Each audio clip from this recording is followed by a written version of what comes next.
बिल्कुल। इसको लेकर क्या कहेंगे? चलो ये अच्छी बात आपने छेड़ना जरूरी है, सच्चाई जानना जरूरी है। आज ऐतिहासिक पृष्ठभूमि से अगर देखा जाए तो आदिवासी समुदाय की पूजा पद्धति, रीति रिवाज बिल्कुल अलग है। वो किसी भी धर्म में मेल नहीं खाती है, भले वो हिंदू हो, ईसाई हो, मुस्लिम हो, सिख हो, किसी धर्म में मेल नहीं खाती है। लेकिन आदिवासी समुदाय आस्था जरूर रखता आ रहा है, आज भी रखता है। जैसे कि जैन समुदाय के अपने अलग धर्म कोड है, उनकी जनगणना होती है, जैनों की अलग होती है। लेकिन जैन समुदाय कहीं न कहीं हिंदू देवी देवताओं के मंदिरों में या जाता है।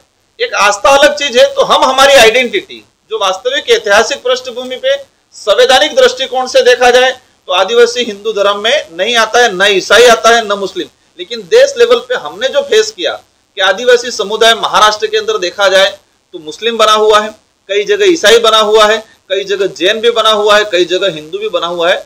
तो उसकी वजह से आदिवासी समुदाय की जो आइडेंटिटी है वो खत्म हो रही है। तो हम लोग चाहते हैं कि सरकार आदिवासियों का अगर हित चाहती है तो सबसे पहले आदिवासियों की आइडेंटिटी का संरक्षण करने का काम करे। तो आदिवासियों का अलग से धर्म कॉलम जनगणना में जारी करे, ये लंबे समय से डिमांड चल रही है।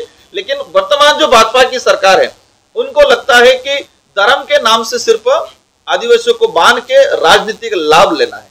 हम किसी धर्म का विरोधी नहीं है, हम ये कह रहे हैं कि आदिवासी हिंदू है, ईसाई नहीं है, इसका मतलब हम हिंदू या ईसाई के विरोधी नहीं है। लेकिन वास्तविकता यह है कि आदिवासी की अपनी आइडेंटिटी है।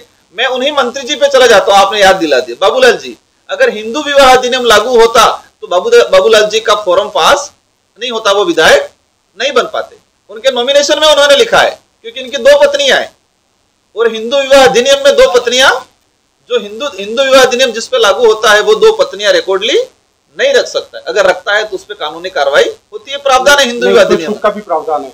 कैसे? नहीं, उसी एक्ट में इसमें उस एक्ट में स्पष्ट लग रखा है कि इसको आदिवासी समुदाय को सेपरेट रखा जाएगा। हिंदू में ही माना गया है ना, उस एक्ट में नहीं माना गया। मैंने जहां तक पढ़ा ये है कि आदिवासी समुदाय को हिंदू विवाह अधिनियम लागू नहीं होगा, उस पर छूट रहेगी, ये स्पष्ट लिख रखा है। लेकिन ये नहीं लिखा है कि ये आदिवासी समुदाय, उस एक्ट में कहीं नहीं लिख रखा है कि आदिवासी समुदाय हिंदू है, ये नहीं लिख रखा है। आपने इस बात को छेड़ ही दिया है।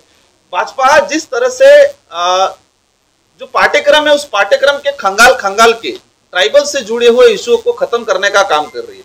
आप एनसीईआरटी की 12वीं क्लास की सामाजिक विज्ञान की किताब थी, उस सामाजिक विज्ञान की किताब में